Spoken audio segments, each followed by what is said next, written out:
Okay. Günaydın. Adım David Bartelt, Heinrich Böll Vakfı'nın müdürüyüm. And this is all I'm going to say in Turkish.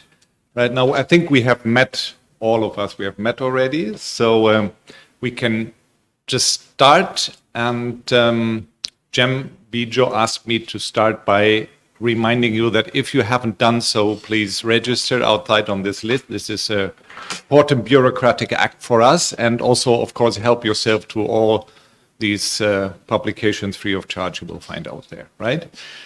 Okay, let me give you some introductory remarks from our institutional point of view. I think it's not our institutional point of view, but generally that talking about China is imperative. You can even say mandatory these days, rightly so, I would say. I mean, it's hardly to overestimate China's political and economic relevance for the future of the globe. I really would say that. The same goes for climate change as a challenge for humanity and China's role in it. The country is already the world's biggest emitter of CO2, having surpassed the United States already 15 years ago. It is responsible for more than a fourth part of all CO2 emissions worldwide. And also, China is expected to become the world's largest economy, GDP-wise, by the end of this decade. Thirdly, both in terms of a producer as in terms of a consumer market, China plays a very important role when it comes to renewable energies, namely solar and wind energy, and is successfully selling renewable energy technology all over the world. The German government is the most recent state representative in the EU and only 1 out of 4, and we have 26 member states, to have published a formal China policy paper or strategy, following the Netherlands, Sweden, and Finland. The German paper defines China as a, and I quote, partner, competitor, and systemic rival. It sounds like a contradiction, and it is a contradiction, in fact, but it expresses the need to engage with that future or even current superpower while not giving up one's values and aspirations. Interestingly, relations between Germany and the EU on the one hand and Turkey on the other hand also can be described in deeply ambivalent terms. As a study published by us in the beginning of this year and written by Ceren Ergenç, who is here with us, our co-organizer and also panelist, and also Sirma Altun and Derya Göçer, as this study sums up, and I quote, although China and the EU share a common environmental goal of expanding the renewable sectors, the competition aspect of the competition nexus in this field has gained prominence, especially from the 2010s onwards, and in third countries in the Eastern Mediterranean, such as Turkey. So Turkey is important, both to China and to the EU, and energy politics are a priority issue here. As Heinrich Böll Foundation, we are trying to observe and contribute to the question how and where the EU will be positioning itself within this systemic competition between China and the US and the EU. Talking about China and Turkey relations, we will be focusing today on climate change and renewables for 3 reasons, at least 3 reasons. First, as a small foundation, we want to generate genuine content which is both considered relevant and consistent with our values. Every day, thousands of words are published on China and Turkey alone. We cannot compete with general political analysis, neither want we to. We think politics, even geopolitics, need a more differentiated analysis that goes beyond an Ankara versus Beijing versus Brussels perspective. We need a multi-actor perspective that includes civil society, and we look at specific actors. Environmental and climate politics seem to be a relevant future-driven, and by now under-discussed angle for discussion. Second, Turkey itself has still a long way to go for more climate-friendly economy and energy production. The latter, the energy production especially, is still very much coal-based, fossil fuel-based. Talking about renewables, when looking at the relations with the biggest or second biggest player in the world, China, is looking at the future in the right way. And lastly, EU-Turkey relations are also a major concern for our foundation. We believe that cooperation in environmental affairs and climate protection, when modernizing the Customs Union Agreement, but also and especially within the European Green Deal, is a good way, not only to help Turkey and the EU to contribute to their climate protection obligations under the Paris Agreement, but also to loosen and strengthen the relationship between the EU and Turkey, which is, as you know, pretty much frozen for quite some time, and this is harmful for both Turkey and the EU. There are opportunities. There are also perceived threats. I'm sure we're going to talk about the carbon border adjust mechanism. But it is worth a sincere and thorough look at it. And this is why I'm sincerely looking forward to this discussion. And I'm hoping for insights and inspirations for your as well as for our future work. Let me end by thanking first and foremost our panelists, who have so readily accepted our invitation. Ceren, Levent, Dursun, and moderator Basil, they will be presented later on. And of course, our organizers, Ceren, together, and each sitting in the back, all of you know. So thank you all of you very much. Good discussion. Thank you.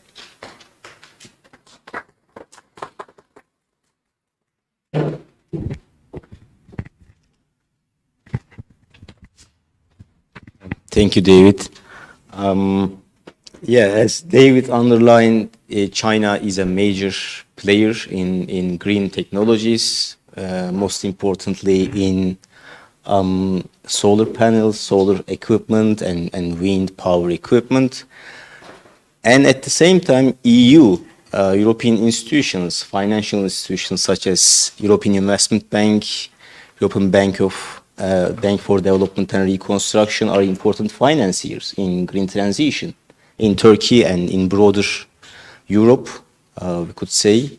So when discussing green energy transition in Turkey, apparently these two, the EU and China, are two important players, global actors.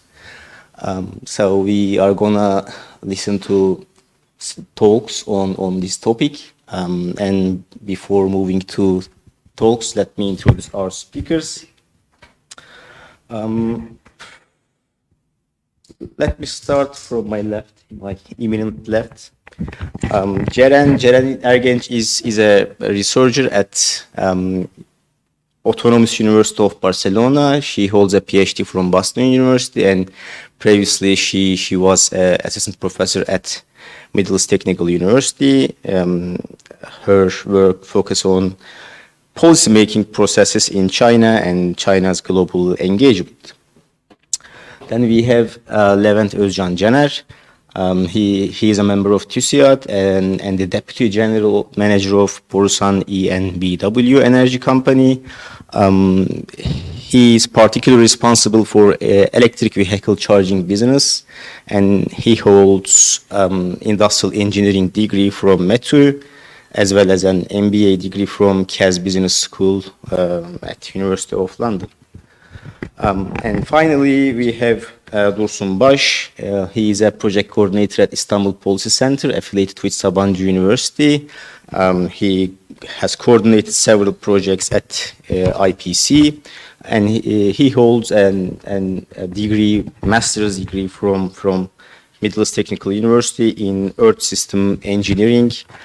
I think we can move to listen Ceren's speech first, then followed by, I guess, the Dursun's speech, and then Mr. Caner's speech will be our final talk. Ceren, floor is yours.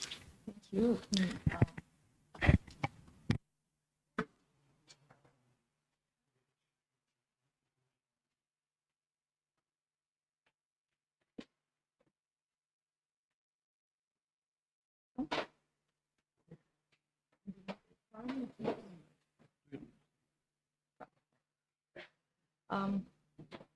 Thanks a lot well,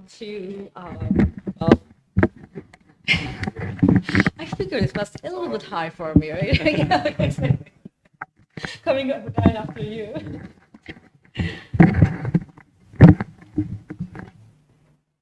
Okay. Okay, great. Thank you.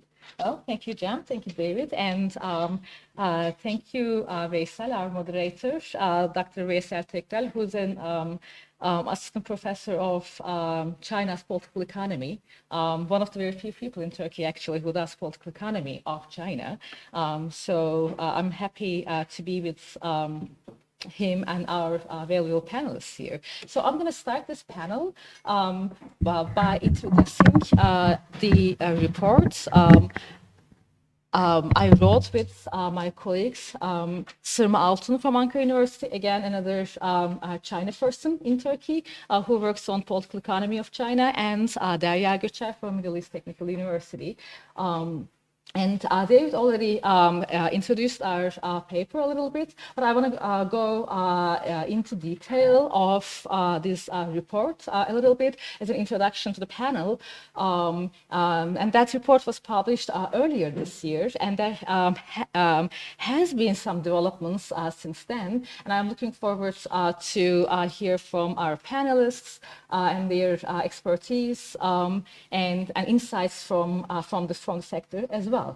Through that. So what am I going to do is first to start with a brief overview of China's involvement in not only in Turkey's renewable energy sector, but overall its global quest about renewable energies. And it's a gradual, steady, but a gradual takeover of, if I may, the renewable energy sectors globally and in the greater European area in particular. And then I'm going to put Turkey within this context. And I'm planning to end my words with a couple of words about prospects for future, which I believe will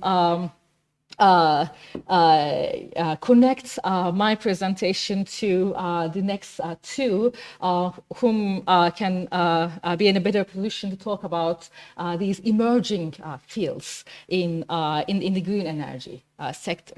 So what we see globally and in the greater European area is the convergence of two trends, one in China and one in Europe. And the audience here might be more familiar with the European one, the European Green Deal and decarbonization, and how these normative, if I may, procedures transform a European industrial sector within Europe and outside through overseas investments.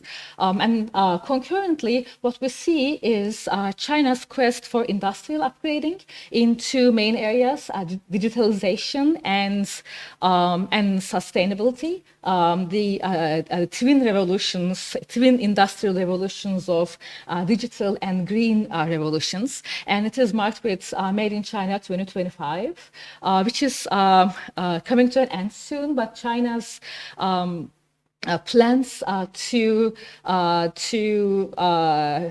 dominate the already existing and the emerging fields in digital and green technologies will continue after 2025 as well. And I'm going to come back to that at the end of my presentation, how this deadline, the so-called deadline, has already been extended. And in our reports, we focused on three aspects of this EU-China competition and collaboration in some fields: renewable energies, green finance, and decarbonization. And to say the last thing at the beginning, what we identify is a almost tense competition between the EU and China on the renewable energy markets. But a collaboration or at least synchronization when it comes to decarbonization, which is again, of course, related to both renewable and traditional industries. But our main takeaway is that the EU-China relationship in what we call the green revolution cannot be defined either only with competition or collaboration, but it is actually a back and forth between these two and inherently interrelated. And we can see the impact of this competition collaboration nexus in the third countries, especially in the EU neighborhoods, and Turkey is a case in point for that.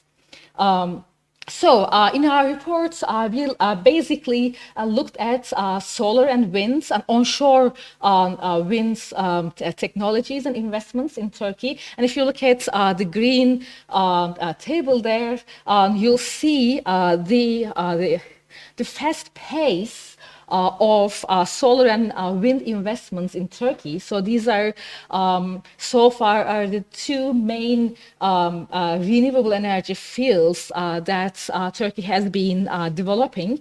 And we identify a competition pattern between China and European companies. And of course, the Turkish business actors and state actors, especially at the central level, do take positions in this competition between the EU and China.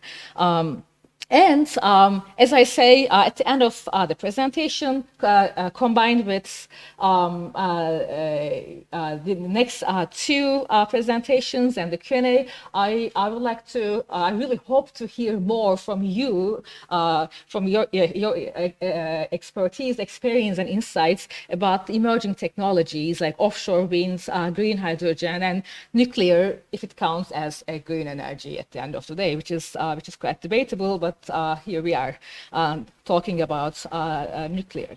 So just a brief background about China's energy investments in Turkey. There was a very intense energy diplomacy around 2015, which led to a sudden increase in Chinese investments in Turkey's energy sector, but most of them well, actually, more than 50% of Chinese investments are in the energy fields in Turkey.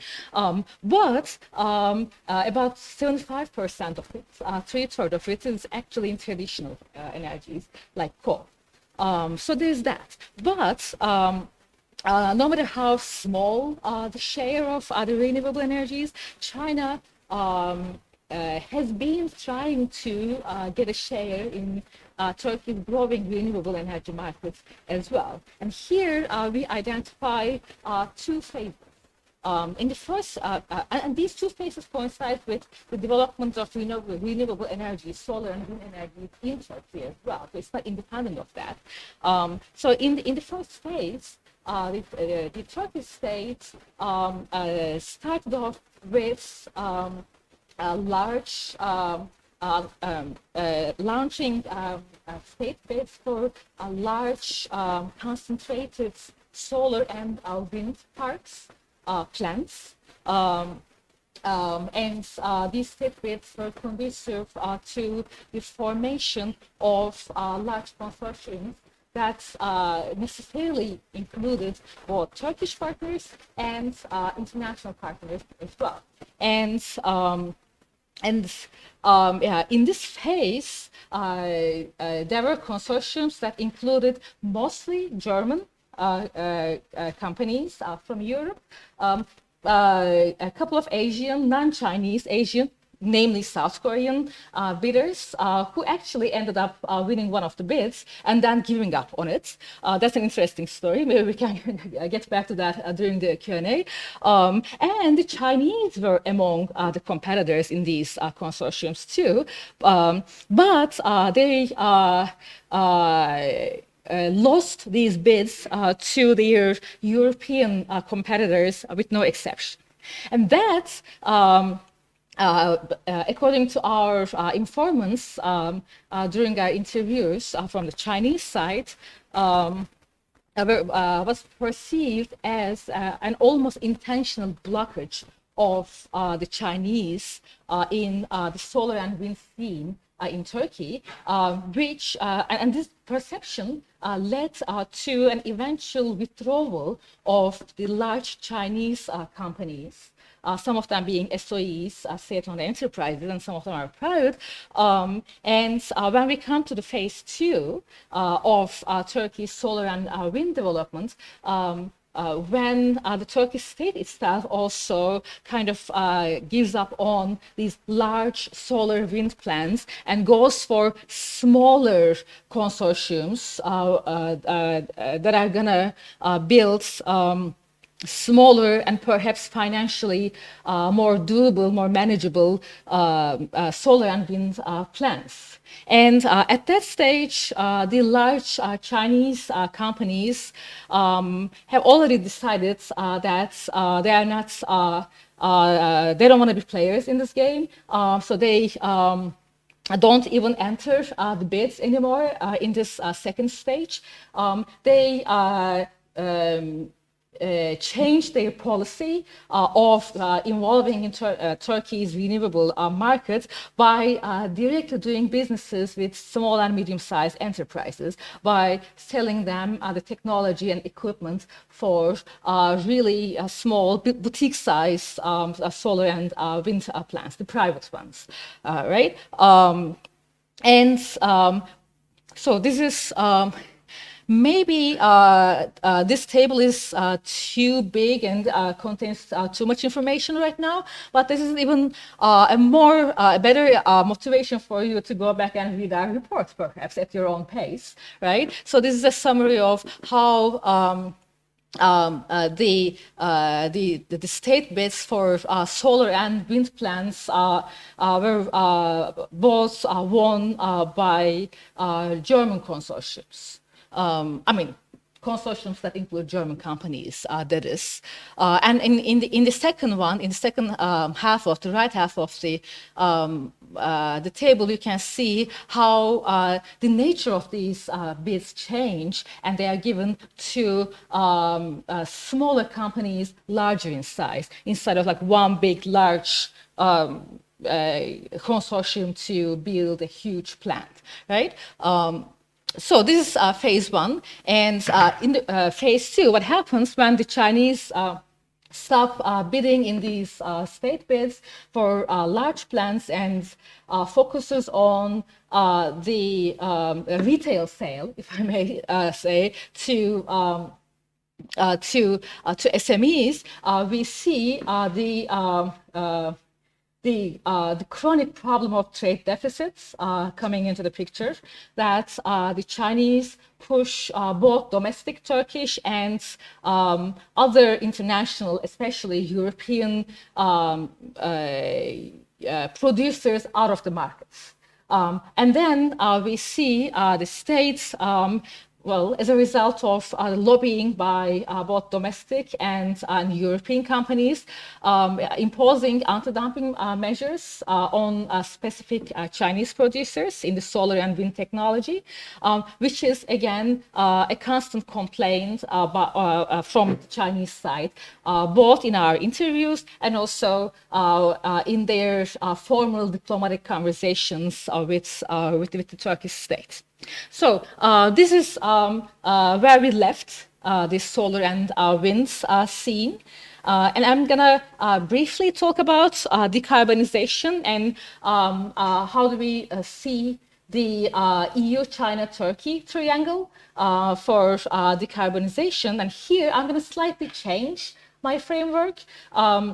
when I was talking about the renewable sector, I was talking mainly about EU-China competition over Turkish markets, right?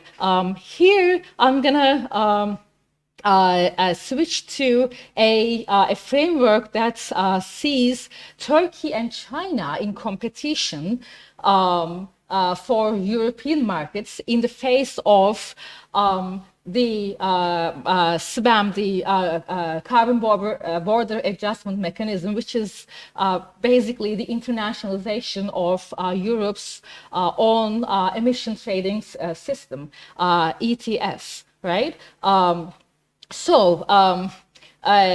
SBAM, which is now in the trial stage as scheduled, started as scheduled, will be a challenge to non-European, non-EU producers in the European markets. Right? This has been known from the very beginning. But what we see here is two distinct, different attitudes from China and Turkey towards the upcoming SBAM difficulties for them. So what China did was to introduce its own domestic ETS system. And for those of you who are familiar with the Chinese system, you will know that China first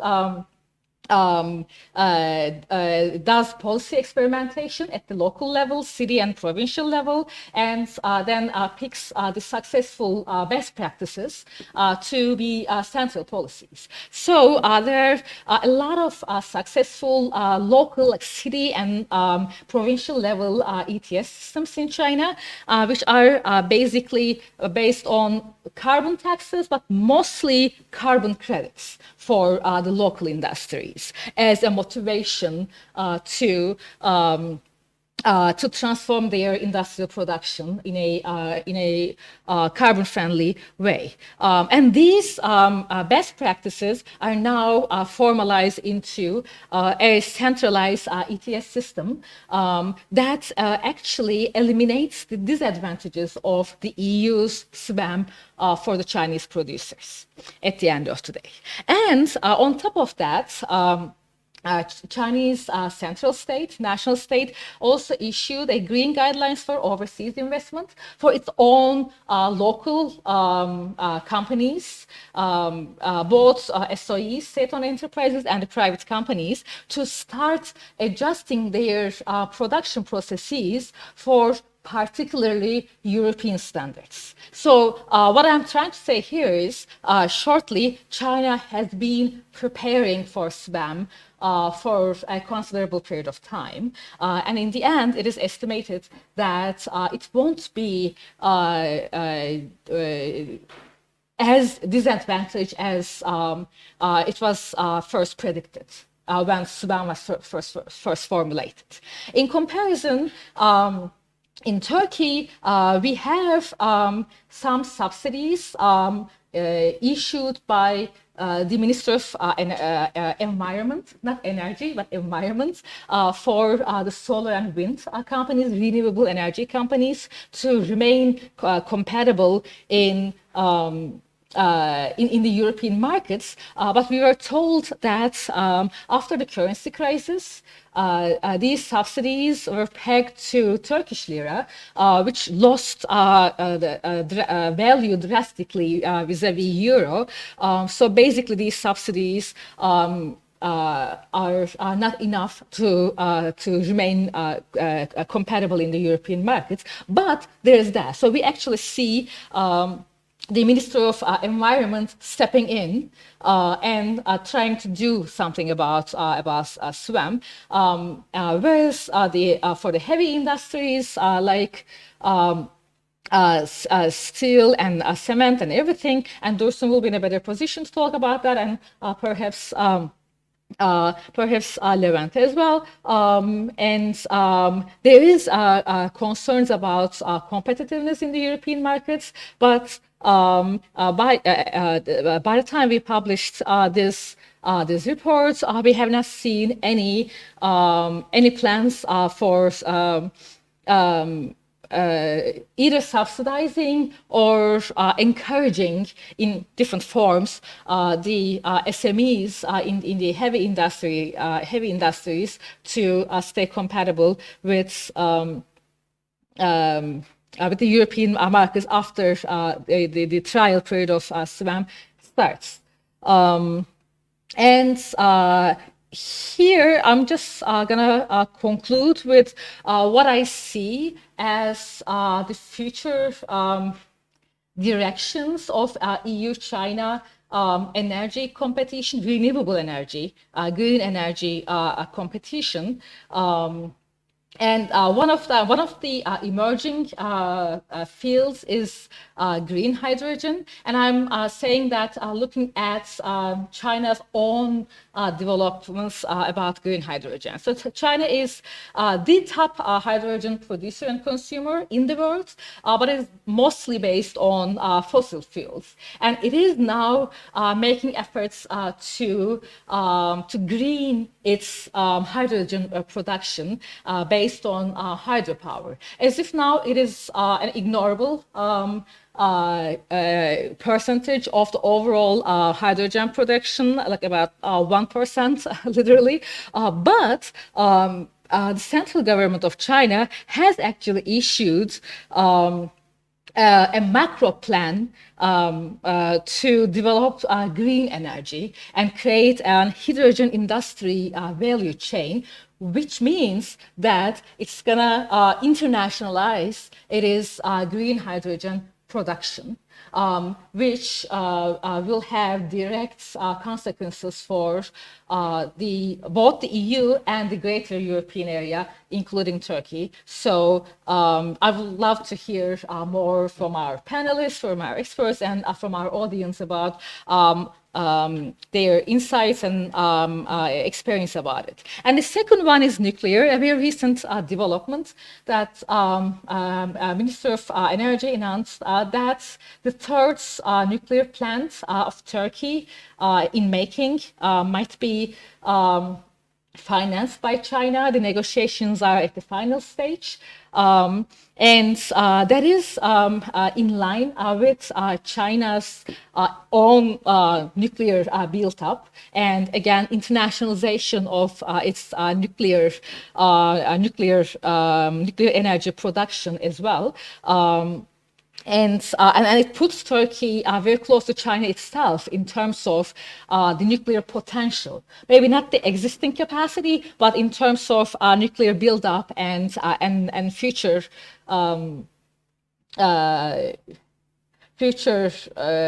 potential, let's say. So I think it's something worth talking about too.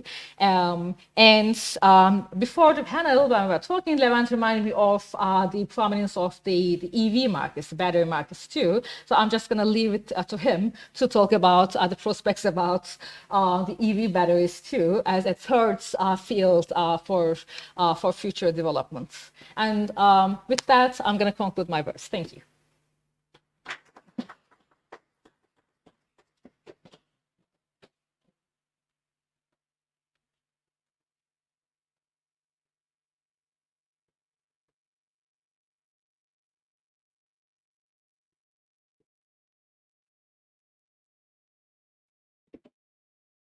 Okay. What about my voice? Is it working? Okay. Thank you very much. Okay.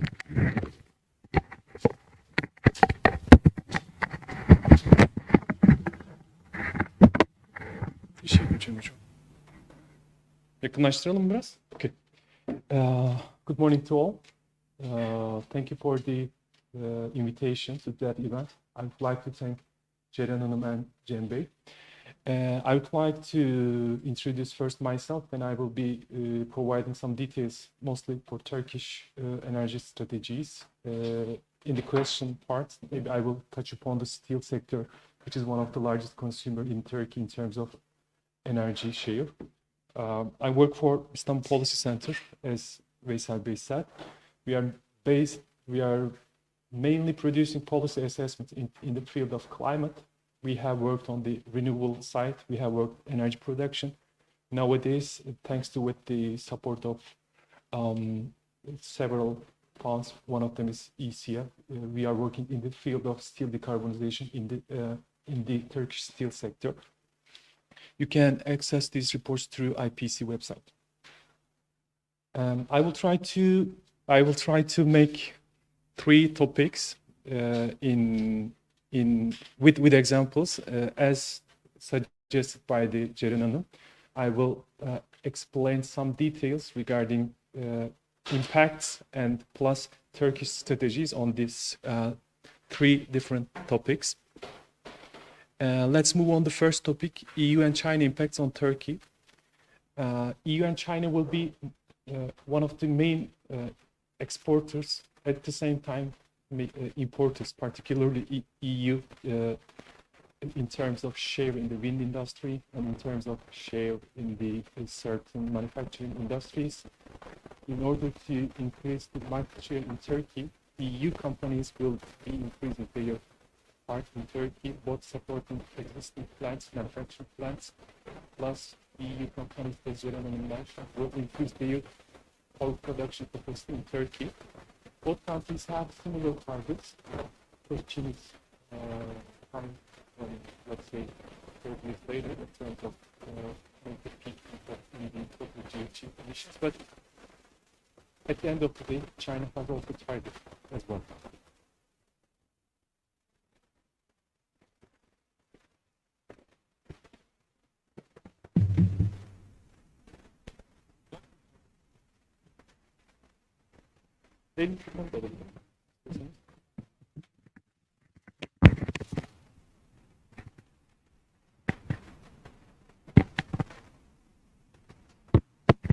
Okay, now it's working, I think.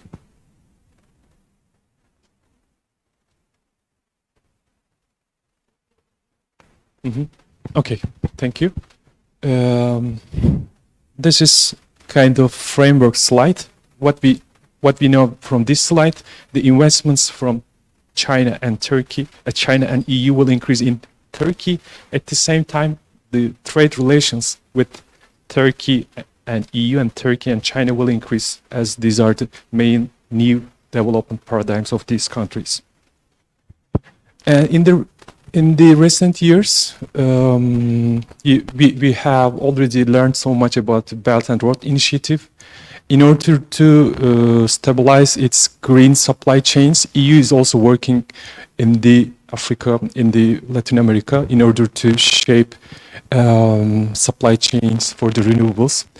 And this is very recent meeting from the Global Gateway Forum. Although it seems as a state aid to do these countries, it also has some background to access markets for this green supply chains. And this is also very, let's say, flagship approach of EU. They have assessed main dependency for certain products.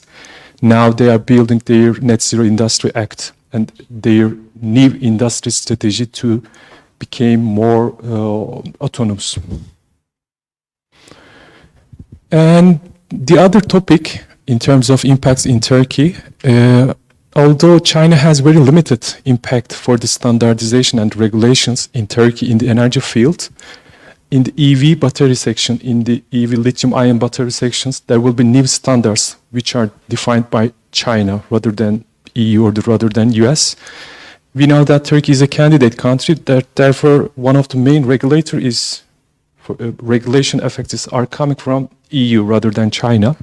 And our energy market has been already shaping by EU privatization directives. And in the near future, we will have certain regulations, at least on the paper, for the transpose the EU Corporate Sustainability Directive, EU tariffs, EU taxes as well.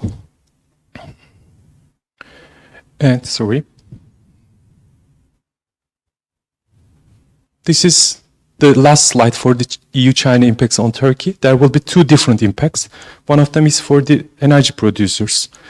As a big players in terms of construction power and in terms of network, Turkish companies, energy companies will increase their investments in EU.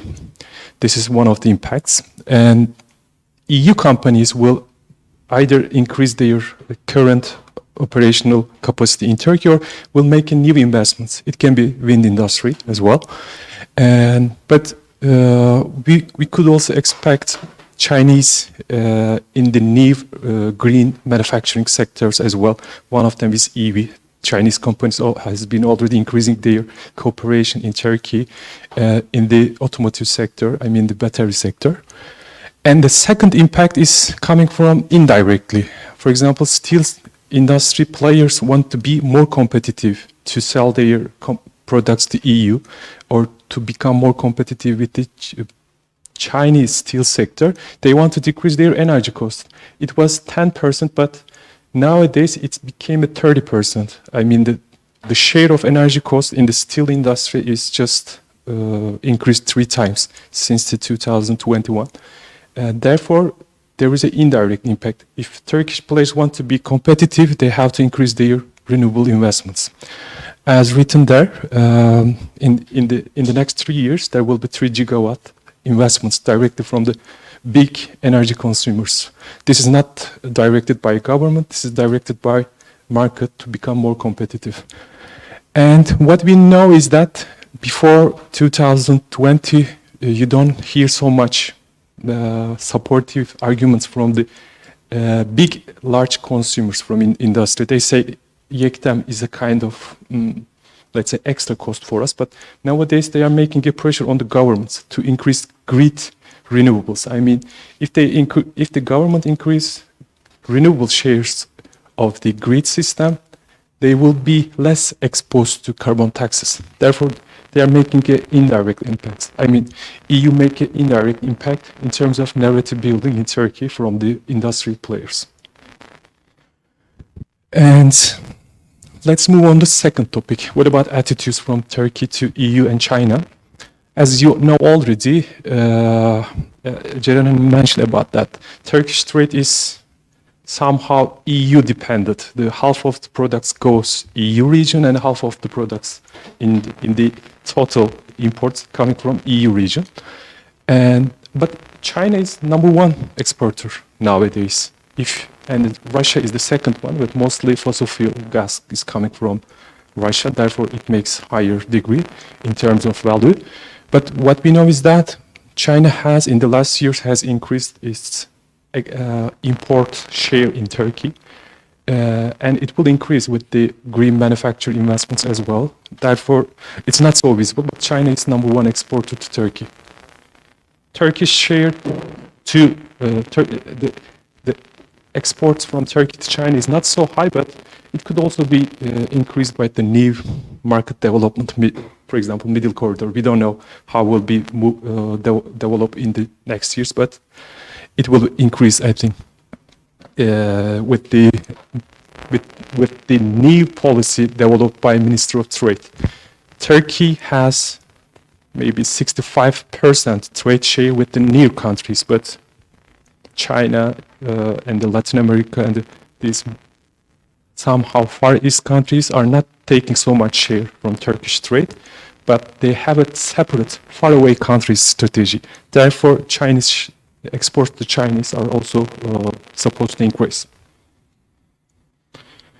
And this is also another indicator to understand attitudes from China to Turkey or from Turkish investment environment to China. The share of China in the total amount of foreign direct investments are not so visible.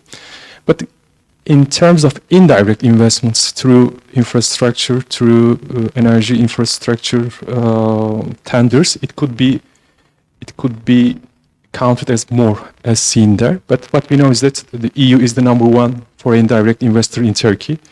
It seems that it will not change so much in the next years. According to invest.go.tr, these are the main large energy players in Turkey, and we have 2 of them from China. This means that the majority of the players who are seen important from the government are mostly European companies. Some US companies and plus South Korean companies, but there are two solar or the big renewable energy guys are also listed there, but they are not in the majority. But let's look at more in detail. In terms of solar panel trade, China has also the biggest share in Turkey.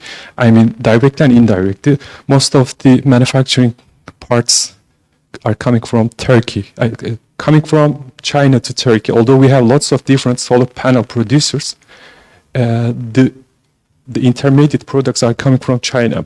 Therefore, we cannot say that Turkey is not exposing to Chinese products. And we have Kalyon Group, we have New Smart Energy. I think they will try to build their solar cell investments. Although we have more than 20 or I don't know, 30 different solar panel companies, only 2 of them is able to produce solar cells as well. And this is a kind of problem. I mean, solar panel companies are also has an advantageous position in terms of price. But since the 2017, Turkish governmental authorities and the Turkish solar market players are trying to make a kind of advantageous position in terms of providing anti-dumping taxes.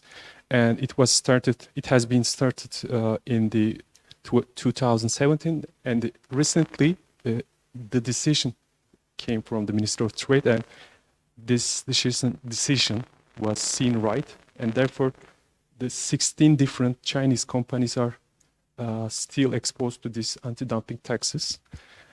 Although there is kind of extra cost for the Chinese companies, they may become also advantages in the next years, while reducing their total cost as well. And regarding wind sector, the situation is somehow different. The European companies and the US companies are having more dominance in the wind industry. Of course, the small manufacturing parts or the machinery parts or the electric equipments which are coming from China is also high in terms of share in Turkey. But Turkey has a somehow solid manufacturing base in the wind industry rather than solar. Therefore, we can say that Chinese companies' dominance in Turkey is not so high in the wind sector. And I would like to provide some recent developments. As Ceren Hanım already mentioned about these YEKA tenders, Turkish companies are increasing their, let's say, operational and financial initiatives with the German companies and European companies. These are the recent signature process with the German companies and Turkish companies. There was a Turkish-German Energy Forum in the September, and it was the kind of flagship project between EU and between Germany and Turkey. They are also producing certain reports from hydrogen to capacity development for the coal power plants, etc., flexibility issues. There is a very close relation with the German governmental sites plus Turkish governmental sites in the energy planning. At least working groups are working very closely. And yes, this is also our new narrative. Hydrogen provider. Turkey has not a very big hydrogen capacity, and I don't know the share of the industry for using hydrogen. But thanks to new renewable capacities, some of the electricity produced by these renewables will go to the green hydrogen production. At least there is a narrative between Germany and Turkey. These are the selected recent developments which are showing cooperation between Turkish energy partners and the Chinese energy partners. And as I said, it could be more than maybe 10 different slides, but these are the, let's say, mostly visible ones in terms of reaching access through the news and through Google. the cooperations are somehow different. Some of them is just market sharing cooperations, or distributional offices are becoming in EU. For example, yes, I can't see here, but okay. Smart energy is also. Sesim biraz yükselttim. Tamam.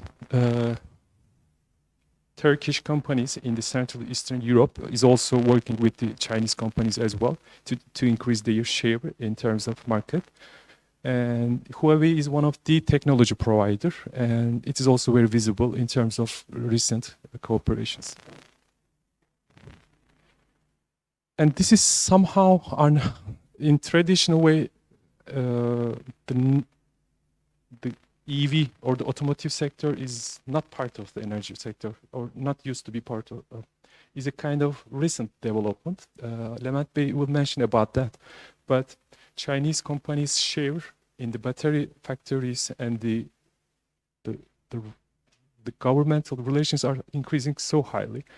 As you know, TOG is Turkish electricity car. The investment has made the recent agreement with the Chinese company, for instance, to produce TOG batteries. This is one of the big investment in the green tech.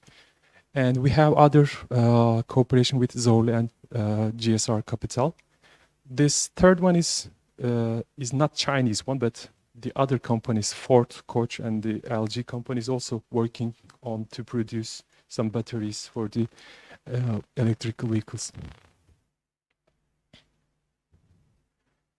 And yeah, Ceren Hanım has mentioned that, okay, about the third nuclear power plant will come through the Chinese, let's say, operators. It is still under negotiation, but it seems that Turkey will make a cooperation with the Chinese government.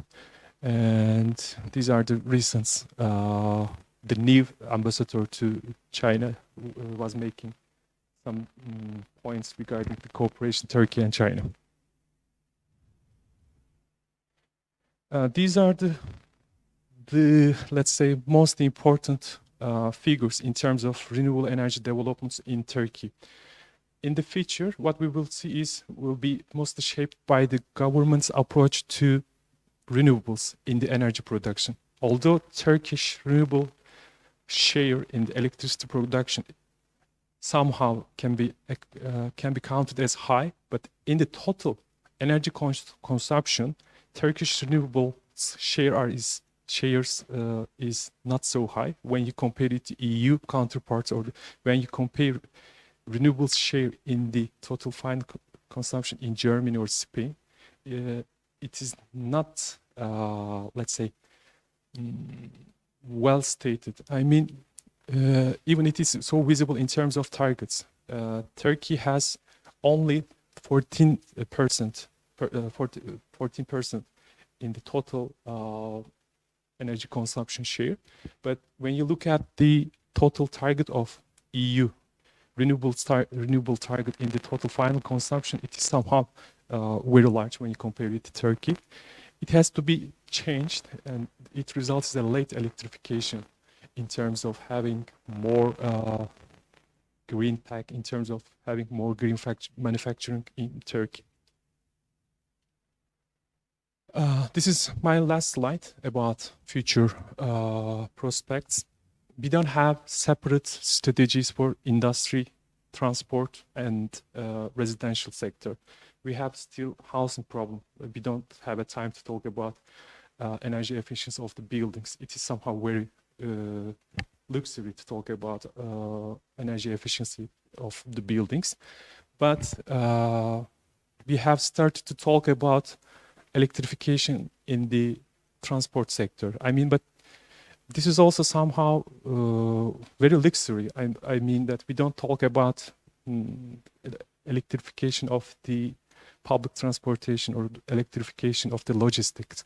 It's somehow stresses on the personal use of cars rather than more public benefits of the transport while through having electrification in the public transportation, etc.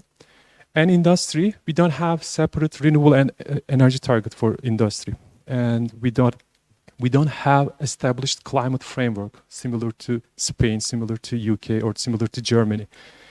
In those countries, there is a binding target for 2030, but we don't have similar target for Turkey yet, and we don't have our comprehensive financial framework which defines incentives, direct supports for the decarbonization investments. These are the main difference. But we have to look carefully cost and benefits of new renewable investments in terms of their distributional effects in the rural areas, and in terms of sharing the costs. I mean, of course, most of the companies will try to make large profits, but we have to be careful about the public benefits of use of public money, public taxes as well. Yeah, these are my words. Thank you.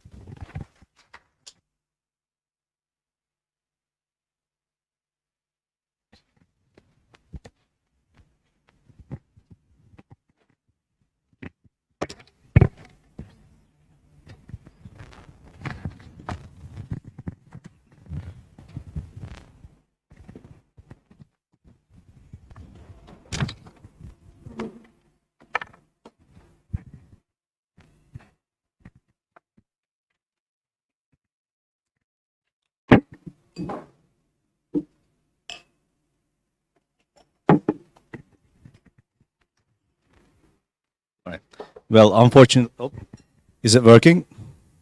All right, okay. Unfortunately, we run out of time, I guess, right? All right, no problems. Well, I will try to speed up my speech, but definitely I will be glad to answer any of your questions, and I will be also available in the recess if you need to hear anything else from me as well. Well, first of all, thank you very much, David, Cem, and Ceren, for inviting me, and also very valuable insights from your side as well, Ceren and Dursun.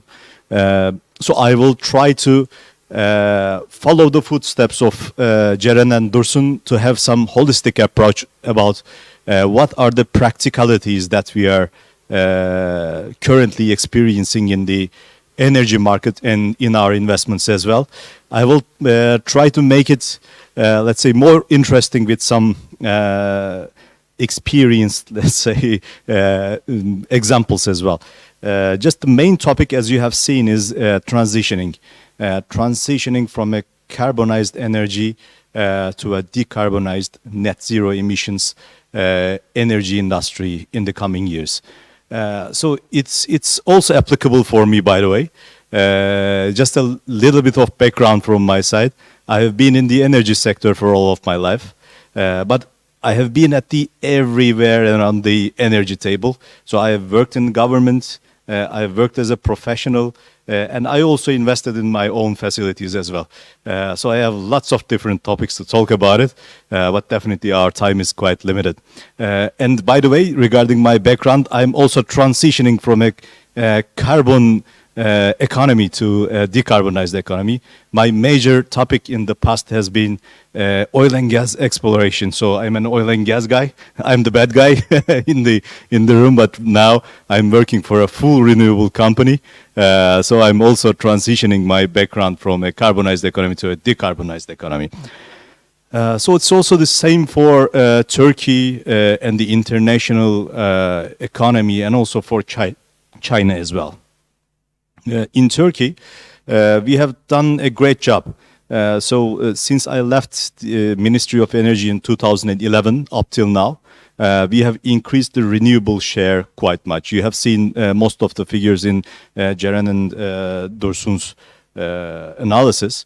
But just to give you an example, probably the day I left Ministry of Energy, our share of renewables in the energy sector was around 25%. So we were not at the zero level, let's say, because of our It's a bless and a curse in the energy market in Turkey. Unfortunately, we don't have natural resources like oil and gas, but we had hydropower at that same time. So most of that power, 25%, was coming from hydroelectricity power dams, especially the strategic ones like Keban, Atatürk Dam, and etc. But right now, we are talking about, let's say, more than 50% of our installed power in renewables, and just a little bit below that in total generation in Turkish economy. So just to give you some figures, the total installed power with the unlicensed generation in Turkey is around 54%. But on the other hand, we are producing around 46% of our total consumption in the energy sector from renewables. So we didn't come from zero level, but we have achieved much in the last, let's say, 10 to 20 years. So it was a very, very good story from the Turkish economy as well. And it has to stay like that as well. What I mean is, as I'm a member of TÜSİAD as well, the urbanization and the industrialization of Turkey is ongoing. So if you assume that, let's say, I'm just drawing the numbers out of my head for the vision of Turkey right now. So let's assume that if we are planning to expand by, let's say, 3% of our economy on a year-by-year basis, we have to increase the installed power of Turkey with a ratio of around 6% or 8%. This is a very bold target, and it has to be like that. So you have to keep a target that's moving from the expansion side, and also you have to increase the renewable expansion capacity inside this expanding growth in the energy economy as well. But this is the story of Turkey in the renewable perspective, and it's the same for international perspective as well, especially with the latest or the recent events in the international arena, like the COVID pandemics, like the Russian-Ukrainian crisis, right now the Israeli-Palestine conflict, and lots of things have been happening in the international area as well. And I think it's a bless and curse from a renewable perspective. The first thing, of course, with the Russian and Ukrainian crisis, if you look at Germany, for example, you have seen lots of things happening in the regulatory perspective. Well, if we have talked about, let's say, an FSRU facility coming online in 2 years in Germany, I would say you're just joking, most probably just 5 years ago. But that's what we have seen in Germany right now. So it's all the same from an international perspective as well. And coming to China, as I left the Ministry of Energy as well, we were talking about Belt and Road Initiative by those times. And it was a very good notion coming from China's perspective as well. Dursun has already given some approaches from EU and US countries as well, but Belt and Road Initiative was a very big gathering from lots of countries, including Turkey, and it was one of the major perspectives. It was focused on energy infrastructure as well. But just at the beginning, I guess it's also the same notion from the perspective of these policymakers as well.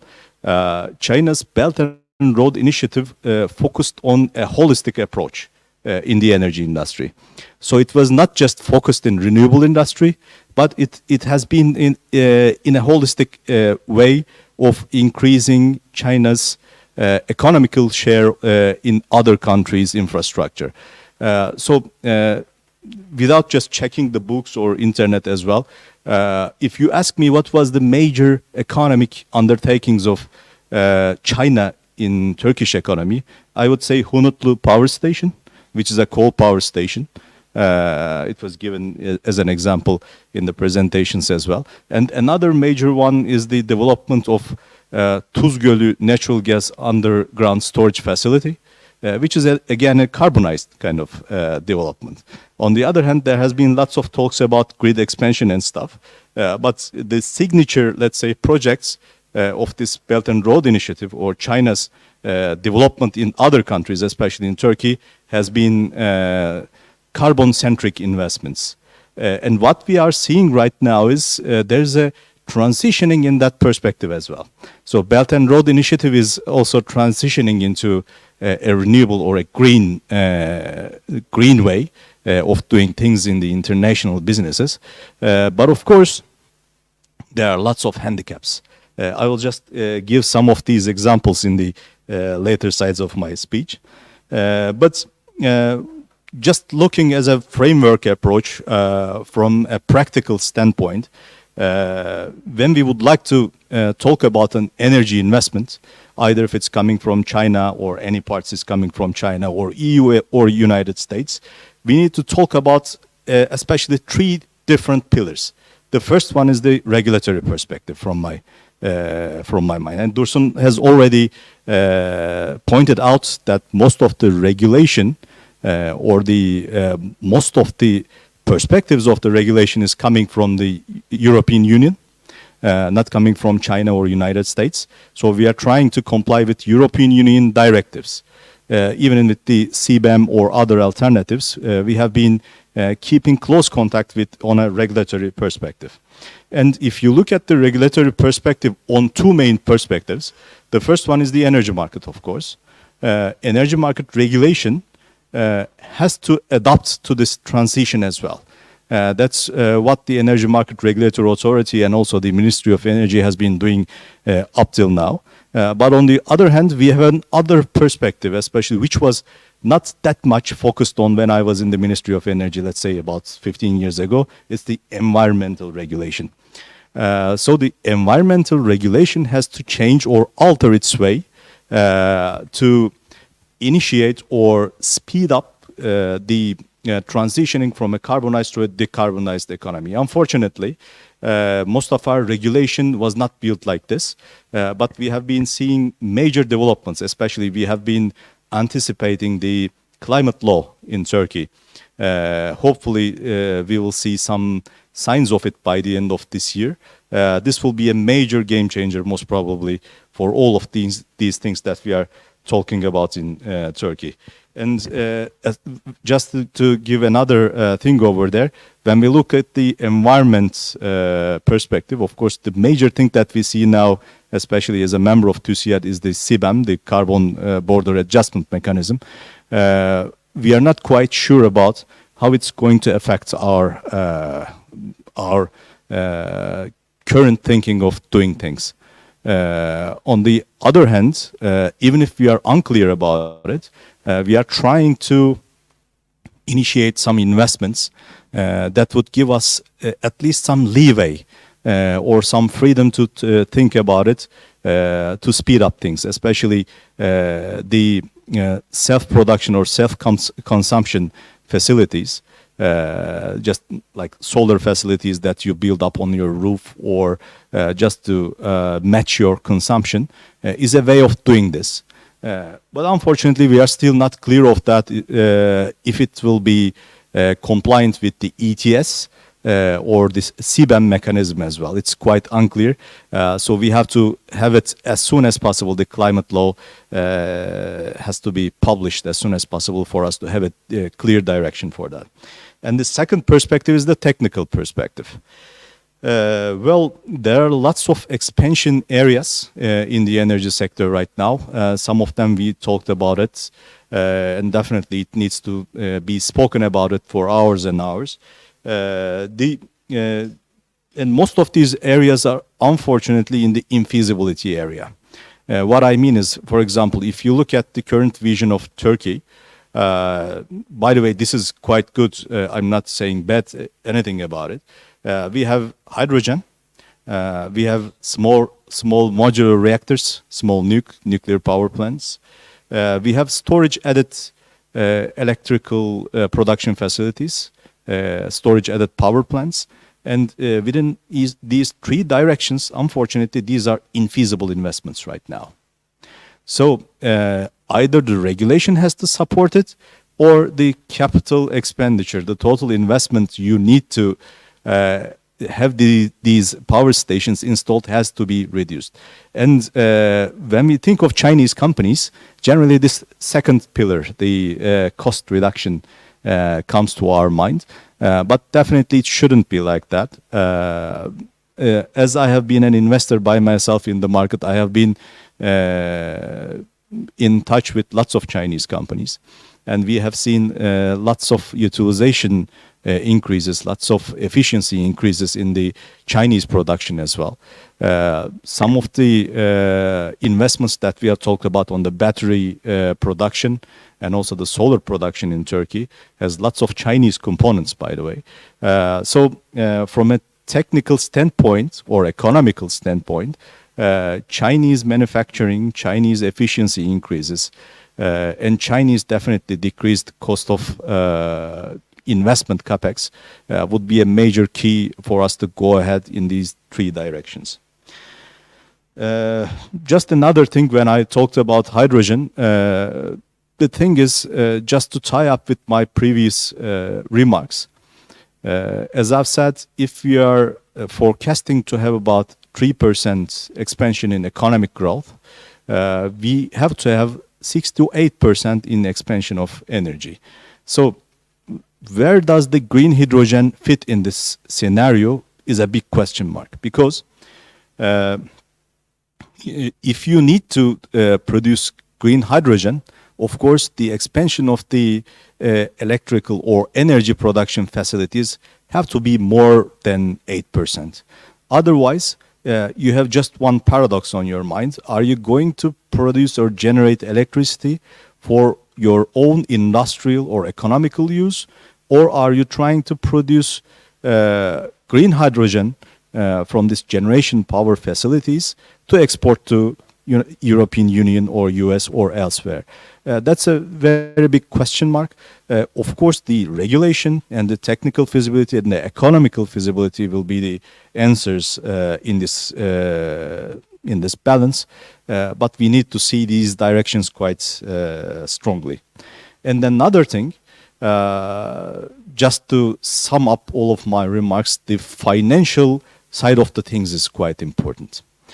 Well, if you look at the balance sheet or the income statement for a general investor in Turkey, there are more than 2,000 electricity power plant investors in Turkey. And if you look at those, generally most of these are financed by either international financial institutions or export credit agencies. So in the, let's say, short to mid-term, for at least, let's say, 10 years or maybe even more, because of the tenure of the debt financing that you have, you don't have that much freedom to spend your money on or the cash flow that you generated from. So let's say a company investing in solar energy and having 15 years of debt financing from Alder Hermes, it would not be easy for him to have a Chinese producer or Chinese investor or any Chinese component, let's say in the next 15 years, even if it's new investment deals. You don't have that much freedom to act. So that should be also another parameter in our way of thinking. So that's all I would like to say. By the way, just to give you another thing, my company, Borusan EMBV, I have been, as I've said, Borusan Holding is one of the major, let's say, industrial and trading companies in Turkey. So we have exposure in most of these areas, from steel manufacturing to, let's say, e-mobility, and also power plants or machinery equipment as well. And we have been working in lots of different geographies to support it as well. And on the other hand, our other shareholder is EMBV, which is the energy giant of Germany. So we have their approach as well, their way of thinking and their way of procedures. So we are exposed to all of these directions. In the meantime, we have been talking with, of course, Chinese developers, Chinese producers as well. And we are not, let's say, we are not looking away from Chinese manufacturing. But just to give you another perspective, again, on the regulation side, most probably it has slipped from all of our radars. Just 2 weeks ago, I guess, there was another surveillance application for a tariff code, which is what we think the EV chargers, electricity vehicle charging stations. So most probably it will result in an anti-dumping kind of approach. We don't know about it yet. But there are some signs of things evolving in the EV market as well that we have seen in the solar market. So that's all from my side. I hope it was not long. All right. Thank you very much. Thanks.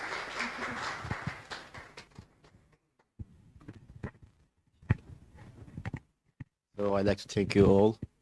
You all had like 20 minutes and used that time effectively. Thank you so much, and I learned too much actually. Before before opening up to the floor to questions and comments, let me underline some key takeaways from different presentations. First of all, it looks like, as Ceren underlined, EU companies are more successful than Chinese ones in winning large bids, like public supported bids. That's something I think we need to think about. And under these conditions, Chinese companies look like cooperating with Turkish companies independently, let's say, not aiming for large bids, but more preferring selling equipments or cooperating with them in different ways.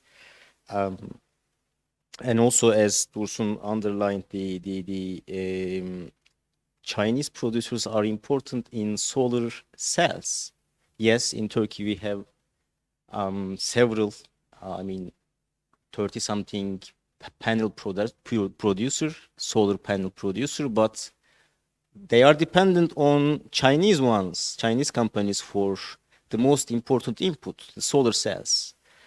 That's also important, and apparently there is similar kind of dependency in producing EV batteries in Turkey. But at least we can be happy about that we still have some manufacturing capacity in Turkey. We are not at the higher end of the supply chain maybe, or technology ladder, technology hierarchy, but we still have some capacity. That's something to be happy about. But when it comes to wind power, Chinese are not that much influential in Turkish market, apparently, as far as I understand from Dursun's talk.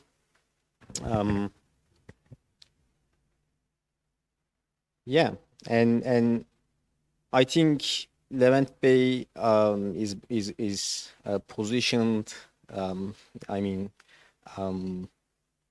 to tell many things about evolution of Turkey's energy policy with experiences from private sector as well as from the ministry. It looks like renewable energy generation has gained some momentum in Turkey over like last 15 years.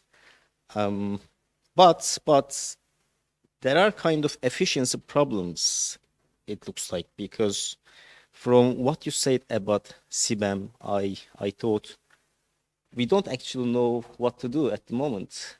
So public policy is not quite efficient, sector is not quite knowledgeable about it. That's something to think about, I think, as well. And last thing, I think, quite important thing from Levent Bey's speech, I would say, is financing. It's all about financing, right? If you have money, you can buy technology from Chinese, Korean, from I don't know, Swedish companies. But you need to have finance. And when you get finance, usually the financier asks you to buy equipments from certain producers and not from some others. So in that sense, I think the financing side, the capital side is something important. But I would add as a China guy, I would say China has financing too. I mean, like the export credit mechanisms that Western countries have been using for decades. China has, quite large policy banks, extending export credits or soft loans for international investments. Yeah, before these are my key takeaways from speeches, and I also like to ask you to share your insights, your I don't know, views on Chinese stakeholders in Turkey. I mean,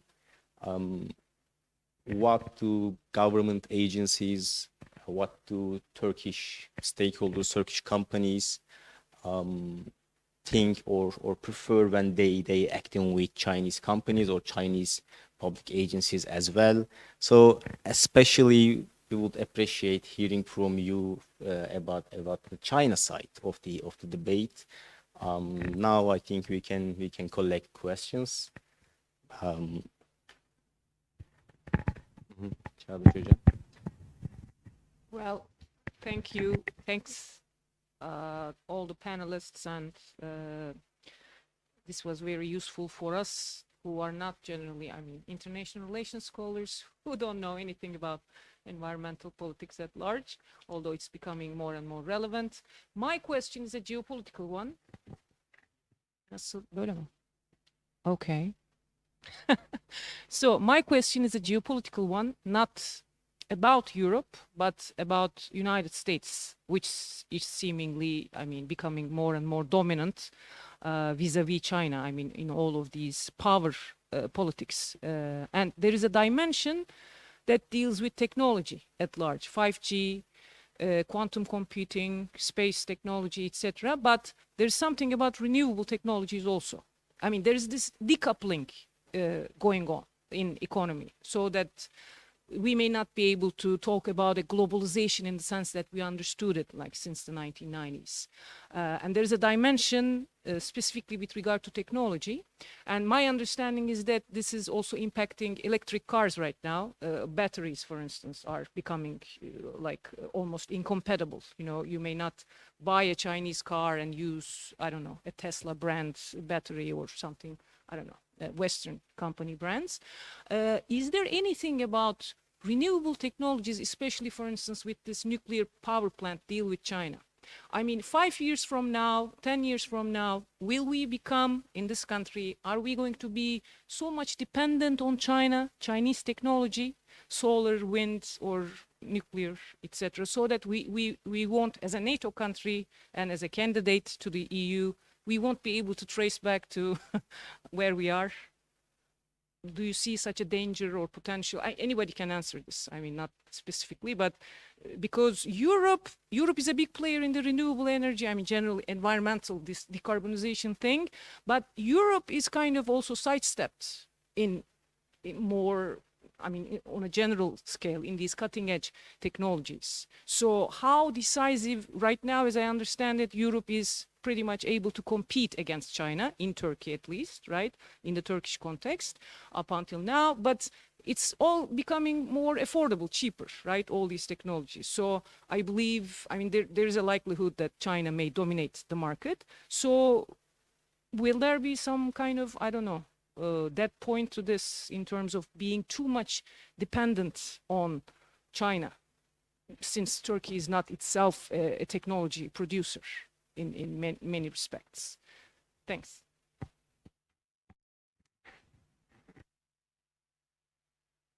You can start answering or commenting. Feel free.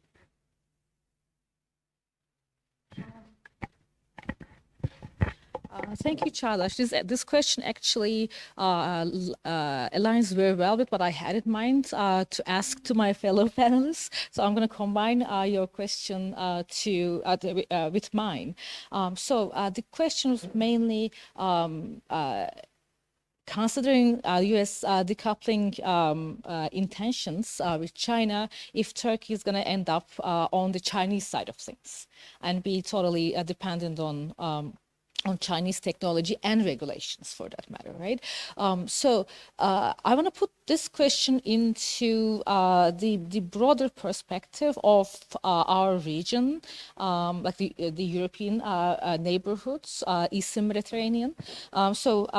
As Veysel aptly summarized our talk, China is going strong in the retail sector, right? Like working with SMEs, and Turkey's SMEs are growing dependent on China on solar cells, as Dursun put it, and whatnot, right? But this is actually not the pattern in our region, in the European neighborhood, especially Eastern Mediterranean. Like if you look at the Gulf region, for example, and the MENA region, and North Africa in particular, Egypt, for example, what we see is large Chinese investments, like the way that the Turkish state intended in the first phase of YEKAS, for example, like large solar and wind plants, solely funded by China, funded by Chinese credit agencies, banks, and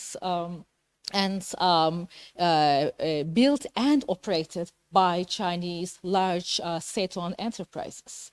If we're going to talk about staying on the Chinese side of things and being isolated from, if that decoupling happens, which I doubt, but assuming that it happens, those who are going to stay on the Chinese side of things seems to me the MENA region, countries like Egypt, for example, or to a lesser extent Lebanon. I mean, the Gulf region is too independent, too powerful to stay on any side. But you know,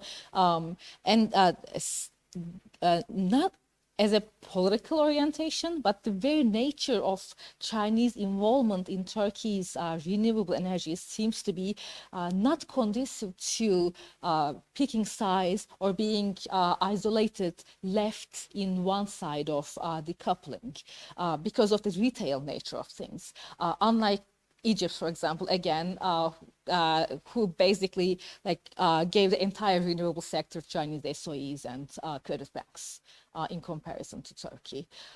But I'm again very curious about your take on it as sector insiders, like how you're a joint venture, for example, right? Like a German joint venture. So like, what is your take on the nature of China's involvement in the region, in the MENA or Eastern Mediterranean region? Just very briefly, I will just skip all of the parts regarding international relations. These are not something I know, unfortunately. But looking from a business perspective, I was just thinking about, again, my past experience and also the current things that we are doing. I'm looking at the mixture of the companies coming and meeting with us. So I've worked in Iraq, I've worked in Egypt, I've worked in United States, I'm working in Turkey. And I'm also working in some of the European Union countries as well. If I take out United States, let's say in Iraq and Egypt, all of my operations was tied to Chinese companies. There were not any EU country or US country over there. And I think there was no, let's say, international policy or international relations problems. Most probably that will be the same in United States as well. Because of the competition advantage of all of these things. First thing on my mind, we have to see the effects of the IRA, the Inflation Reduction Act. That's one of the key points, most probably in the next 5 to 10 years, if the IRA would be successful or not. Because most of the capacity expansion projects right now going around, especially in Texas, and some states in the United States as well, are supporting, let's say, small modular nuclear reactors. Especially we have quite good connections as Turkish diplomacy with one of the United States companies in hydrogen and also in battery production as well. So we have to see the effects of IRA, if it would be successful or not. But on the other hand, just again coming to let's say my current perspective, you have seen the composition in the wind competitors in Dursun's presentation. Most of the companies in European Union and United States as well are struggling with their finances right now. These are giant companies. And it's quite shocking to me because we are all talking on a global perspective that renewable energy and the transitioning is the first goal of global, let's say, environment. But on the other hand, most of the wind turbine generators are on the brink of collapse. So I cannot see the same thing with the Chinese companies. That's a quite interesting thing. And also, if you look at the solar market, for example, there's a clear domination of Chinese equipment producers. If you look at the biomass market, it's the same with the Chinese as well. So I can say that right now, in this point of time, Chinese manufacturers, Chinese providers, suppliers are quite advantageous in the, let's say, international market. But again, even if there's international financing coming from China, and we see very bold, courageous approaches from Chinese suppliers as well from a financing perspective, I think it will take time from shifting from EU and US suppliers to Chinese companies. And in the meantime, as I've said, the puzzles of IRA and Repower EU or EU initiatives, we will have to see the results of this. So if IRA and other initiatives are quite successful in their both speed of doing things, most probably we will not see a direct dominance of Chinese players in this market. But if it doesn't go well with all of these scenarios, of course, the just from a businessman point of view, I'd like to see the cheapest supplier with the highest production. That's it. Thank you. Teşekkürler Levent Bey. Regarding the question, I can have two different perspectives. One of them is the approach of the European Union to Turkey in terms of its long-term policies. What will be the shape of the custom union? I mean, whether Turkey will easily be part of the free trade agreements, EU and third countries. This is one of the important dimensions. The trade relations with EU, third countries, and the position of the Turkey will be, let's say, important to see the trade flows or the finance flow from these third countries to Turkey.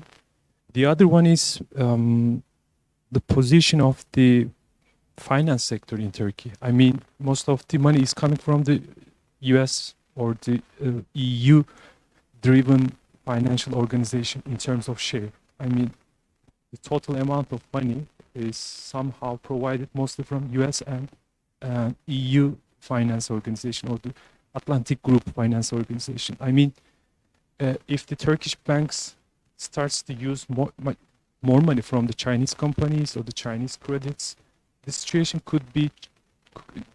is open to change. But let's make a kind of guess.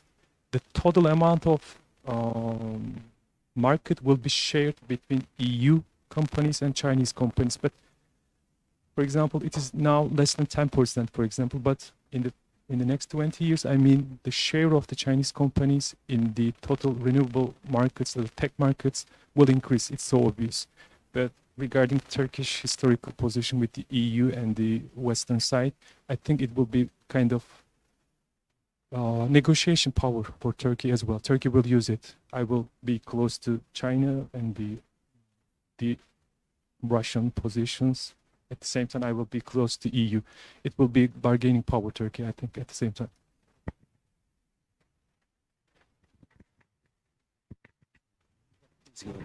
Thank you. Thank you very much for the amazing panel. I do have 3 observations and remarks, and one question to you all. When we talk about renewable energy, and we have specifically focused on solar panels and EV batteries a lot, we cannot exclude the Uyghur factor in the Chinese market. China accounts for 75% of solar panel production, polysilicon production to be specific, in 2020. And Uyghur region accounts for 45% of world polysilicon production. And when we talk about 2022 figures, China now accounts for 89% of polysilicon production, which is a dominance in the global market. And we talked about the cost competitiveness of the Chinese solar industry. 15 years ago, there was almost no refinery of polysilicon in the Uyghur region. But we have to remember that Uyghur region accounts for 40% of coal reserve in China, which allows China to move heavy industries to the region at the benefit of released or low environmental regulations, strong state subsidies, and also forced labor practices across the region. And secondly, on the EV market, China is not a lithium-rich country like Congo, but it is one of the leading country that is processing lithium. And as of December 1st or 2nd, I don't remember the clear date, China is putting export ban on graphite because of its importance in EV production and also airspace technologies. And Uyghur region is very rich in processing plants and refineries for critical materials that are used in the EV market and has significant exposure to the international market according to our assessments. And that is two of my observations. And third observation is there is a rising awareness of the forced labor practices in the Uyghur region, and there is Uyghur Forced Labor Prevention Act in the United States, which is suspending forced labor exposed products to enter the US market. Customs and Border Protection is doing quite a good job in recent month especially. And there is a push for EU Corporate Sustainability Due Diligence Directive in the European Parliament, which is aimed at preventing forced labor exposure to enter the EU market in general, which has a strong pillar concerning the Uyghur forced labor practices. So given these three observations, there is a push for due diligence, a strong business commitment to due diligence in their whole supply chain, not only tier 1, tier 2, but throughout the whole supply chain. And we trace the solar and EV battery supply chain. There's a significant exposure to the Uyghur region, which is an international issue that is described as crimes against humanity at the level of United Nations. So given this context, how do we read the Turkish position in transitioning to the renewable market, given its strong ties with the European market in solar and EV industries? Thank you. Can you briefly introduce yourself? Oh, yes. This is Yalkın Uluyol. I am a PhD candidate in international relations, a full-time PhD student, try to finish my dissertation. But at the same time, I've been working on supply chain and business and human rights due diligence over the last 2 years. Thank you. Thank you. And we have another question. However you like. If you like, yeah. Burcu Meydan. It's okay. Faculty member of Marmara University. Thank you for all presentations. My question is about R&D technology transfer of renewable energy process, because you are, I'm not an expert of this topic, but as just an observer, you mentioned Chinese companies or investment relation with Turkey as buying technology from China to transfer Turkish energy sector. But what about R&D cooperation between Chinese companies and Turkish companies in this sector specifically? Especially for as a comment to your report, Ceren Hocam. Thank you.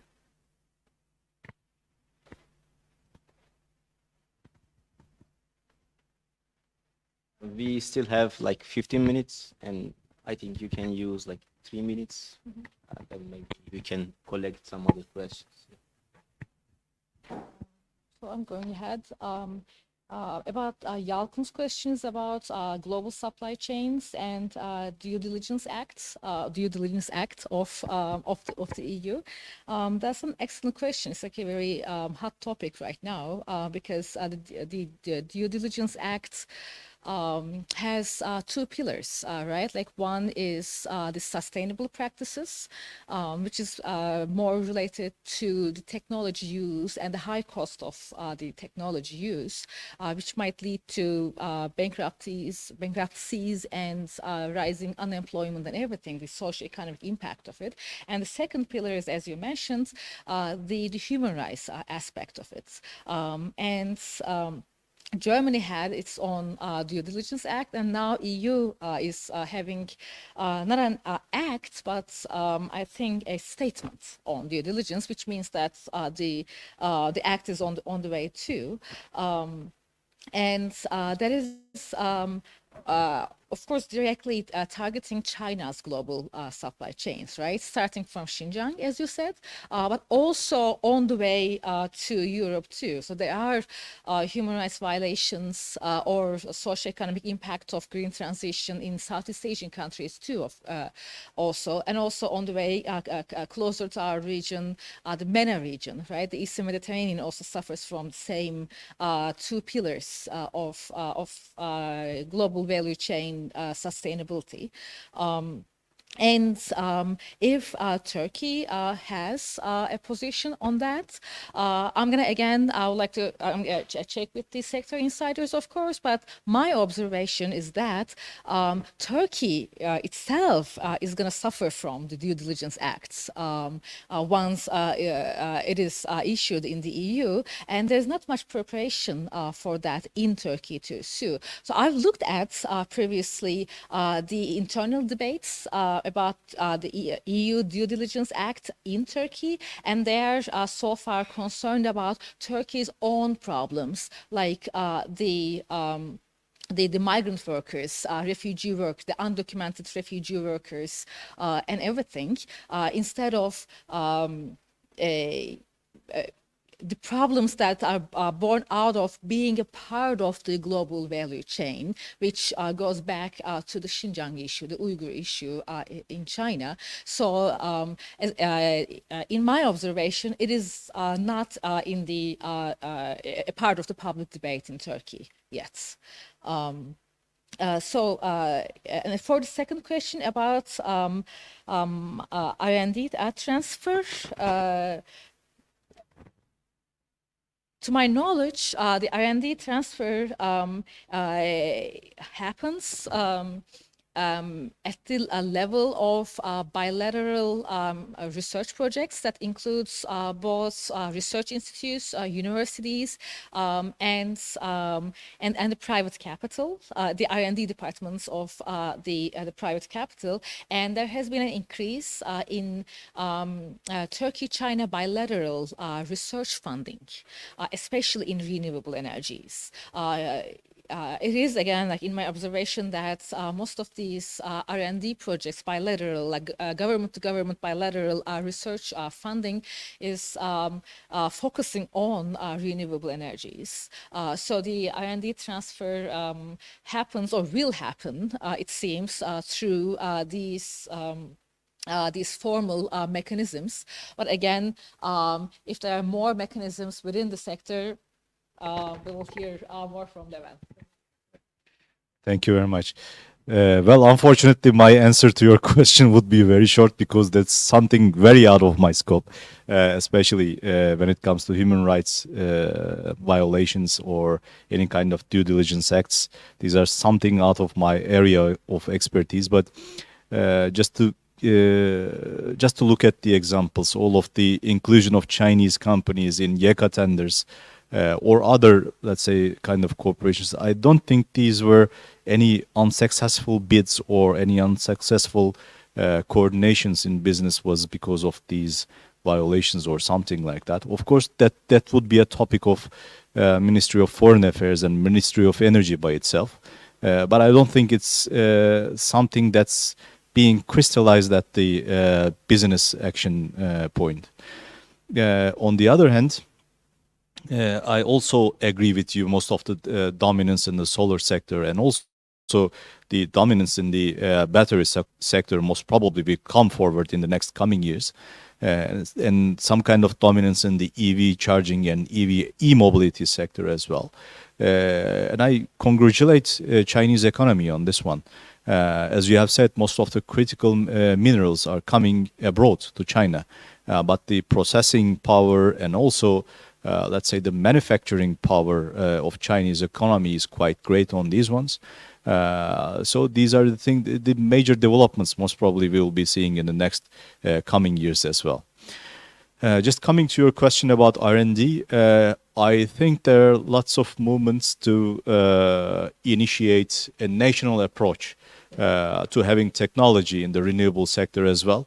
I think TÜBİTAK and also Aselsan, Aspilsan, and most of the, let's say, I would say not governmented oriented, but NGO oriented companies are leading the way for these. And we are keeping in good contact with them as well.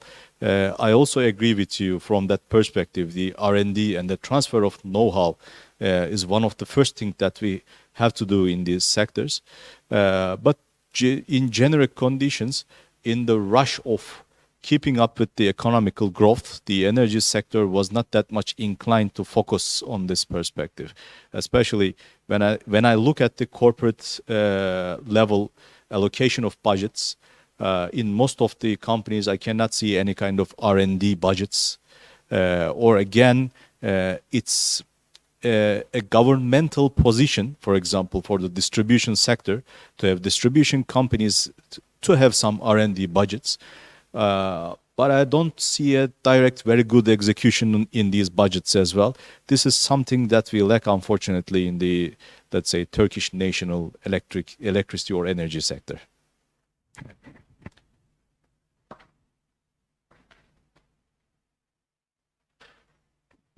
Thank you, Levent Bey.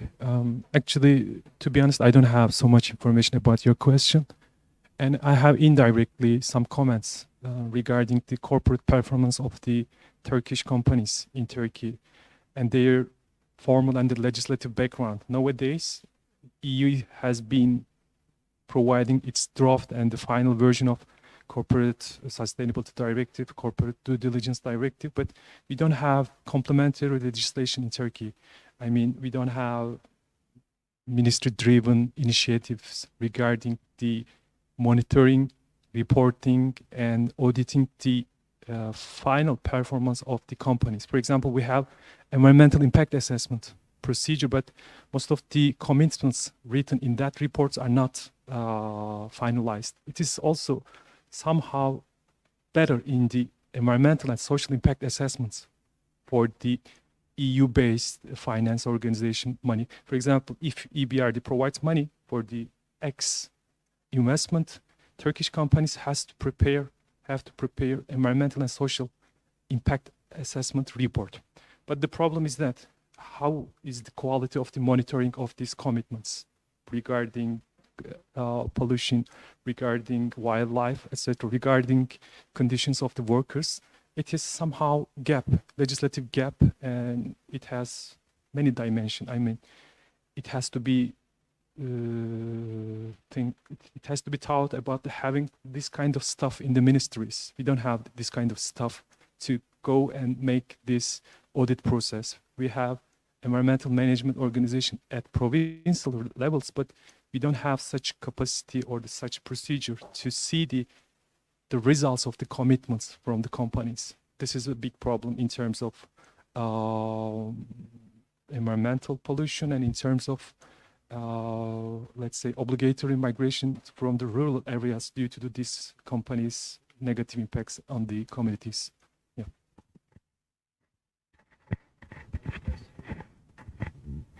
We have a question from an online participant from Sezin Öney. I guess some of you are familiar with her, a fellow researcher. She actually has two questions. The first one is that, I'm paraphrasing it. Do you think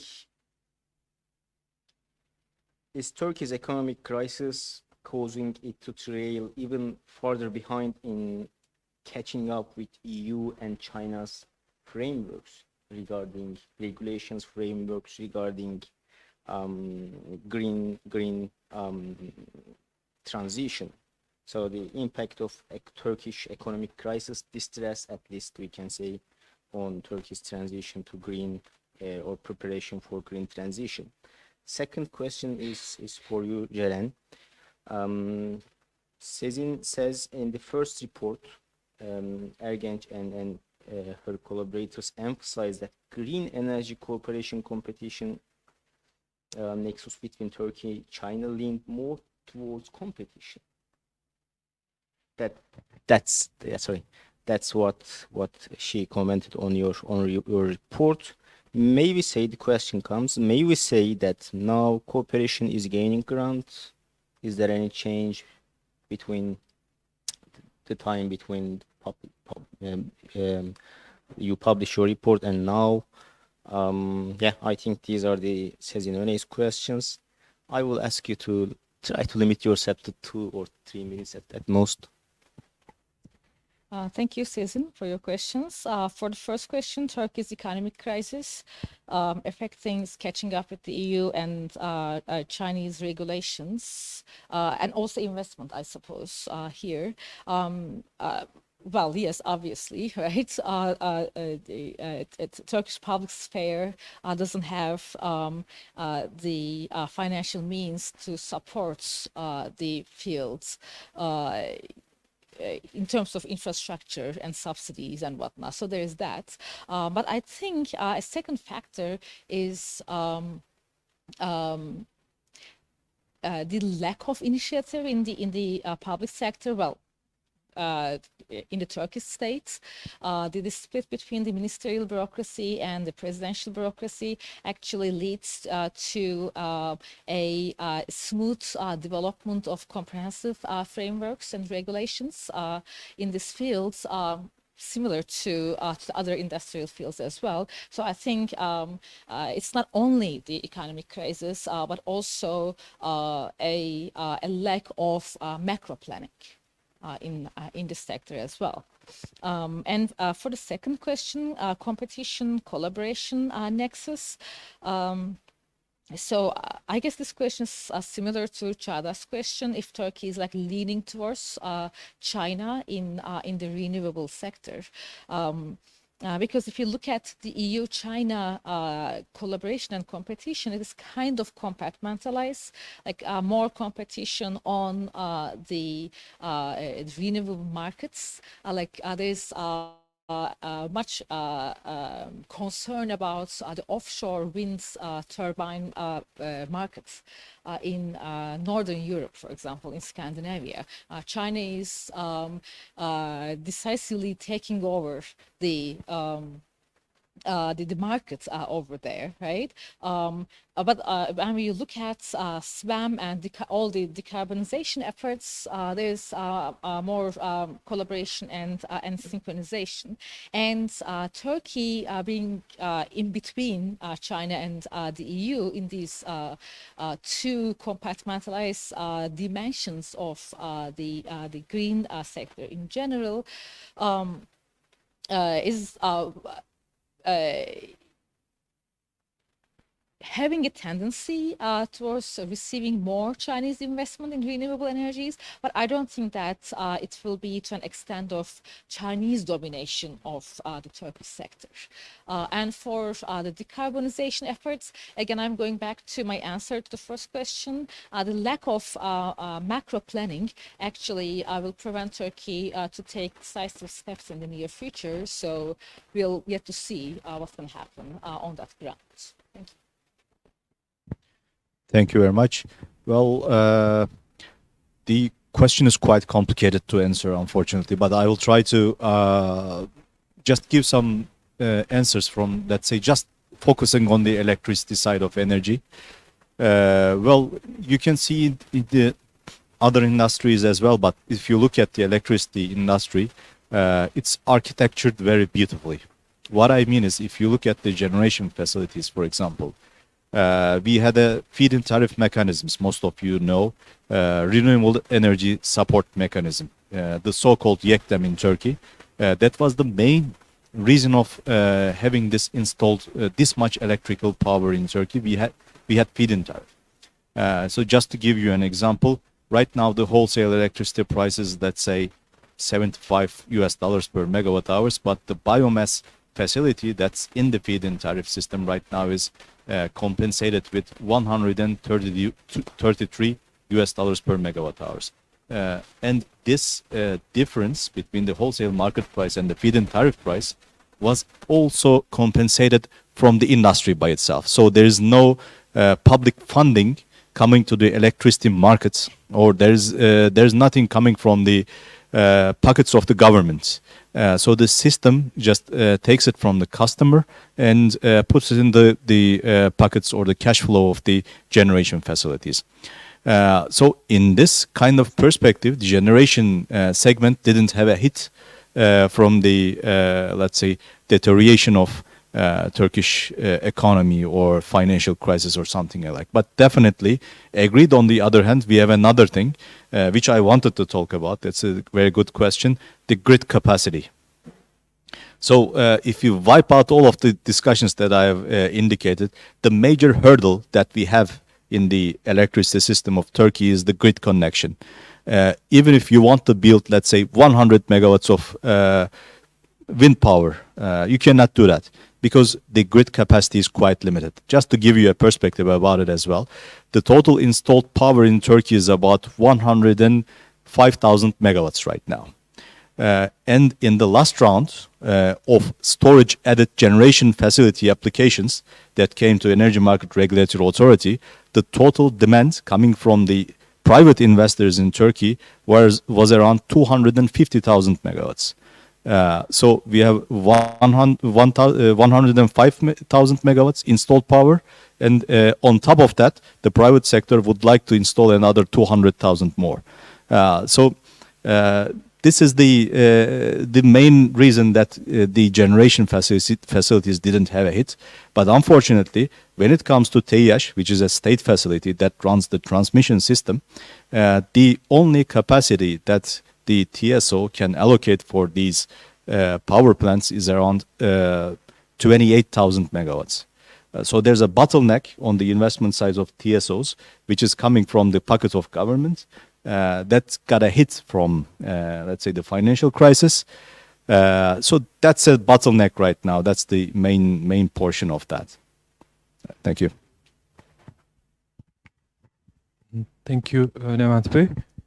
To be honest, I don't have extra comments on that issue, but what can I say is that the current, let's say, imbalance, the investment imbalance in the environmental sector. We have public money, we have access from the companies. For example, we have çevre temizlik vergisi, which makes a huge amount. We have also packaging waste taxes, geri kazanım bedeli, and we have other stuff to have money for the public budget, but we don't know how it is spent in terms of environmental management. Okay, crisis, Turkish economic crisis is somehow very, let's say,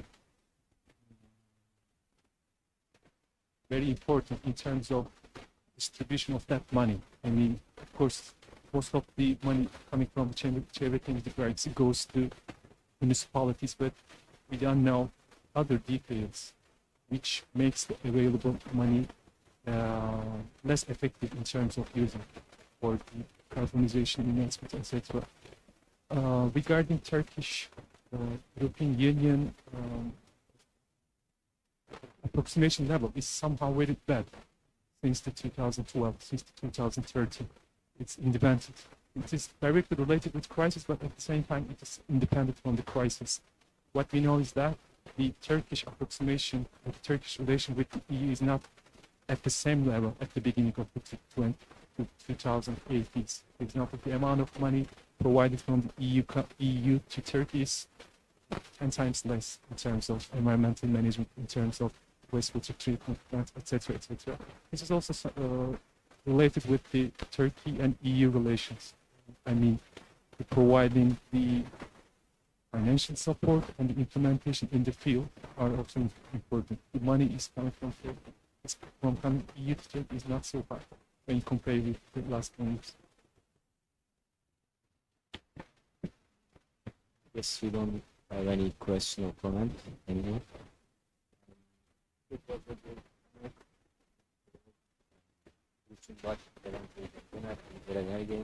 you so much for you too.